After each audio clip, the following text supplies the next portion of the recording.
อยากรู้ไหมคะว่าค่ายกลจีนเนี่ยสามารถใช้งานได้จริงหรือเปล่า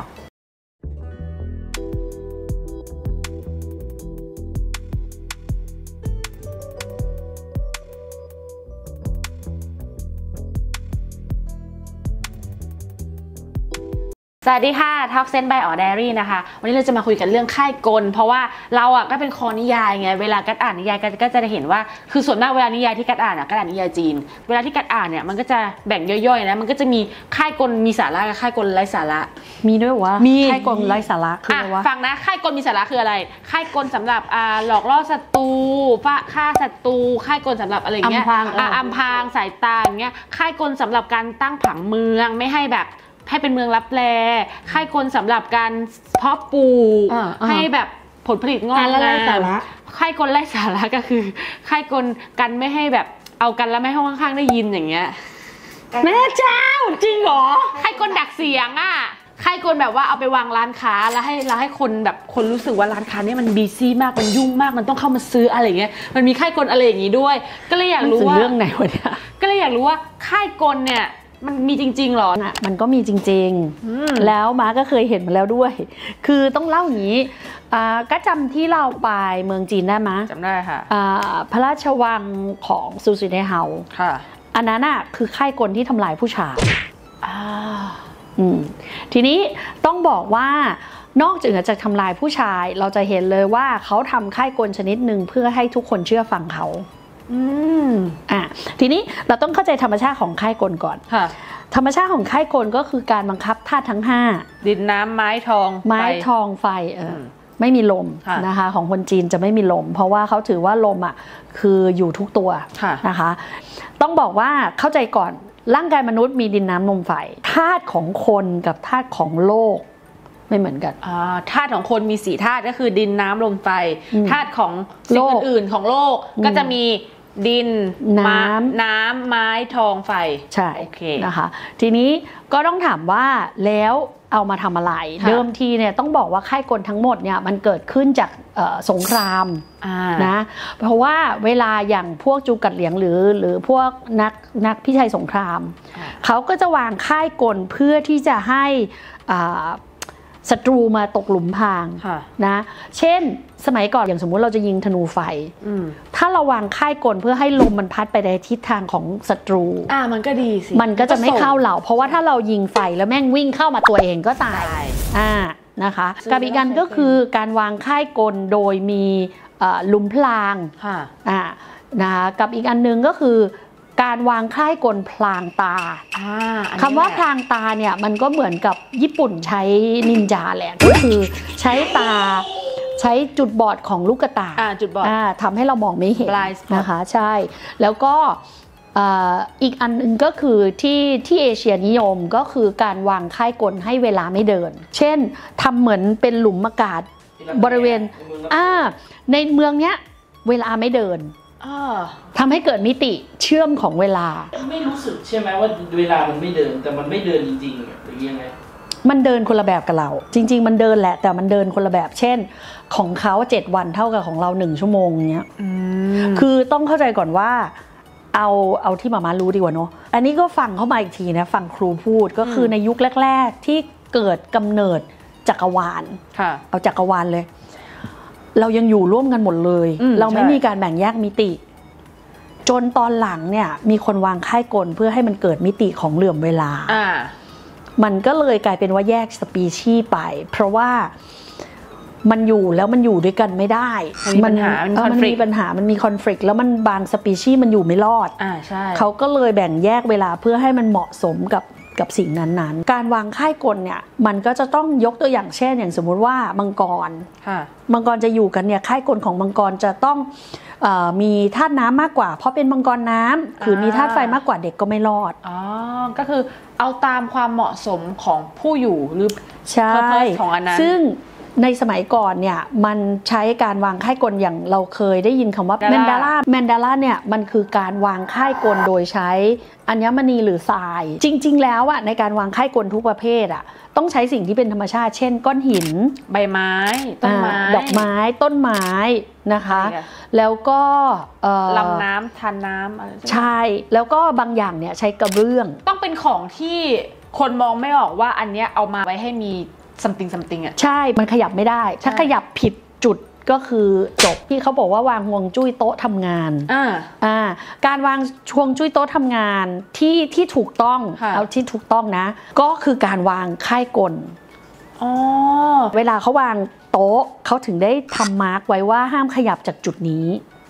ข้างล่างหนูจำได้มาเคยไม่ว่าจะเป็นทิศไม่ว่าจะเป็นการหันหน้าไปทางไหนมันจะต้องเอาสติกเกอร์มาแปะเลยว่ามึงห้ามเอาโต๊ะออกจากตรงเนี้ยเอาออกจากตรงเนี้ยแม้เพียงองศาเดียวก็คือจบแล้วอย่างนี้ก็แปลว่าค่ายกลถ้าแบบอันนี้คือตำแหน่งโต๊ะใช่ไหมแล้วบนโต๊ะสมมติว่าโต๊ะกันเป็นสี่เหลี่ยมปกติอย่างเงี้ยบนโต๊ะก็มีห่วงจุ้ยมีซึ่งห่วงจุ้ยนั้นเราก็สามารถวางค่ายกลให้มันทำให้เราทำงานแล้วปัญหามันคืออะไรรู้ว่าปัญหามันคือหนึ่งอย่างที่กัดเห็นซูสีไทยเฮาทำหินเขาใช้หินใช่ป่ะใช่แต่หินก็มีคอนดิชันมันจะต้องผ่านน้ำร้อนน้ำเย็นในปริมาณที่เท่ากันเอาง่ายๆคือยิ่งเป็นค่ายกลที่ผิดธรรมชาติเท่าไหร่เช่นค่ายกลที่ทำลายผู้ชายของที่ใช้ในการทำค่ายกลก็จะยิ่งยากขึ้นเรื่อยๆทีนี้โดยปกติพื้นฐานเวลาม้าทำอย่างค่ายกลบ้านเราม้าทำแค่ว่าทำยังไงก็ได้ให้คนบ้านนี้ไม่เจอทางตันก็ทำให้เราไม่จนอยากได้อะไรก็ได้อยากไปไหนก็ไปแค่นี้ก็พอแล้วคือมึงไม่ต้องรวยอยากได้อะไรก็ได้ก็พอแล้วนึกออกปะแต่การวางค่ายกลประเภทเนี้ยมันก็จะยากกว่าการวางค่ายกลแค่เพียงแค่ว่าทำงานแต่ละวันขอให้ไม่มีปัญหานะคะเข้าใจนึกออกว่ามันพูดง่ายๆคือความต้องการน้อยเท่าไหร่ค่ายกลที่วางก็ง่ายขึ้นเท่านั้นแต่มันก็จะมีข้อแม้อีกว่ายกตัวอย่างเช่นเอาเรื่องง่ายๆกัดก็ต้องใช้อุปกรณ์เช่นกระเบื้องการปั้นกระเบื้องการปั้นเซรามิกรูปทรงการปั้นรูปทรงที่ถูกต้องการใช้สีที่ถูกต้องมันก็เลยทำให้ความรู้ตรงนี้มันถูกทำให้หายไปใช่แล้วมันก็ไม่เข้าใจด้วยว่าสมมติกระเบื้องเป็นสามเหลี่ยมแล้วสามเหลี่ยมต้องใช้สีอะไรอีกสีอะไรไม่เท่าไหร่แล้ววางตรงไหนแล้วเวลาวางอย่างสมมุติว่าม้าทำสมมุติม้าทำได้ม้าทำกระเบื้องออกมาใช่ไหมปัญหาเป็นกระถางเซรามิกนะคะแล้ววางตรงไหนวางมุมไหนใช้สีอะไรวะต้นไม้ที่ใส่เข้าไปในกระถางคืออะไรสิ่งของที่ใส่ไปในกระถางคืออะไรต้องใส่ต้นไม้อีกเหรอบางอย่างต้องใช้บางอย่างเนี่ยกัดจำไม่นี่ได้ไหมของหมู่บ้านเดี๋ยวไว้วันหลังให้อินเสิร์ตนะก็คือจำกระถางที่บ้านกัดได้ไหมที่มาให้ใส่กระถางแล้วมาให้เอาก้อนหินมาทำเป็นสีเงินสีทองแล้วมาวางไว้แล้วมาบอกว่านับจากนี้ถ้าพวกมึงมีอันเนี้ยชีวิตมึงก็มีเงินตลอดชีวิตละ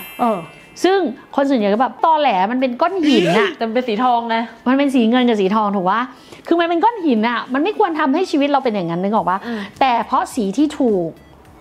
แล้วก็มีพลังของหินแล้วก็กระเบื้องเนี่ยเป็นกระเบื้องที่ทำมือแล้วก็เผาในสีที่เป็นสีของบ้านมันก็เลยส่งใช่ก็คือเวลาวางของพวกนี้ค่ะต้องดูเลิกอย่างล่าสุดที่เราทำเห็นกระถางมังกรเราเราดูเลิกเราทำพิธีดูทิศวางดูสีดูรูปทรงถามว่าในอนาคตอยากทำไหมก็อยากทำแต่ว่าอย่างที่บอกก็คือคอนดิชันมันจะค่อนข้างเยอะต้องหาคนที่แบบไม่เรื่องเยอะกับเราอ่ะ คือถ้าคนบอกว่าพี่ซื้อไปพี่วางไม่ได้หรอกตรงนี้พี่ต้องวางตีจุเอียพี่ไม่สามารถตีจุเอียออกแล้วมาวางกระถางน้องได้เงี้ยก็มึงก็จงมีชีวิตอย่างนั้นต่อไปคือต้องบอกเลยว่าจริงๆถ้าถามมามันก็เป็นความฝันนะมันเหมือนตอนทำกระเป๋าอ่ะอยากให้คนใช้แล้วอยากให้คนใช้แล้วชีวิตเขาไม่ลำบากถ้าถามมาณวันนี้ด้วยมนุษย์ปัจจุบันแล้วเศรษฐกิจเลวร้ายแบบนี้ก็อยากทำค่ายกลของโต๊ะทำงานเพื่อให้ทำงานง่ายขึ้นดูตากล้องแบบเอาให้จัดงานราบรื่นกับอีกอันนึงที่อยากได้ก็คืออยากได้ค่ายกลที่วางในบ้านเพื่อดักจับเงินทองใช้คำนี้แต่ว่าก็ต้องบอกว่าอย่างที่บอกคือไม่รู้ว่าทำได้ไหมต้องลุ้นกันต้องคือเราต้องหาของที่แบบในราคาที่มันจับต้องได้ให้เขาช่วยเขาได้คือหม่าม้าเป็นคนนิยมแบบนี้คือถ้าบอกว่าฮวงจุ้ยดีอ่ะ แล้วมึงให้กูเริ่มตั้งแต่ทุบบ้านแล้วมันไม่มีอะไรการันตีว่ากูทุบแล้วกูจะได้แต่ถ้ามึงซื้อของหลักร้อยพันต้นๆพันต้นอย่างสมมุติเราก็ซื้อกระถาง1กระถางแล้วโอเคเดี๋ยวกูจะดีขึ้นมันน่าลองใช่ไหมแต่มันก็ไม่ใช่ว่าซื้อกระถางไป 1,000 บาทแล้วจะบ้านรวยขึ้นปลดหนี้10 ล้าน20 ล้านได้เด้อต้องบอกว่าค่ายกลพวกเนี้ยมันทำได้เหมือนอย่างที่วางบอกบนโต๊ะมันแค่ทำงานง่ายขึ้นหรืออย่างถ้าเราบอกว่าดักจับทำค่ายกลที่ดักจับเงินทองสมมุติว่าหม่าหาอยู่เดือนละ10,000มันก็จะกลายเป็นหม่าอาจจะได้เดือนละ12,000คือมันก็จะได้มากขึ้นนิดนึงหรือว่าได้10,000เหมือนเดิมแหละแต่รายจ่ายไม่เยอะเท่าเดิม